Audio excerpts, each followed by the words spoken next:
गेल्या गुरुवारी दुपारी प्रेम प्रकरणातून भाजी बाजार रहिवासी 30 वर्षीय यश नरेंद्र बल्लाड याच्यावर त्याच्याच मित्राने आरोपी योगेश अनिल घोडेस्वारसह आरोपी रोहित मुधोळकर यांनी चाकू मारून गंभीर जखमी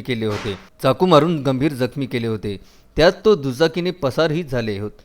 दोन्ही आरोपींविरुद्ध फ्रेझरपुरा पोलिसांनी कलम 307 34 आर्म ॲक्ट अंतर्गत गुन्हा दाखल करून शोध घेतला।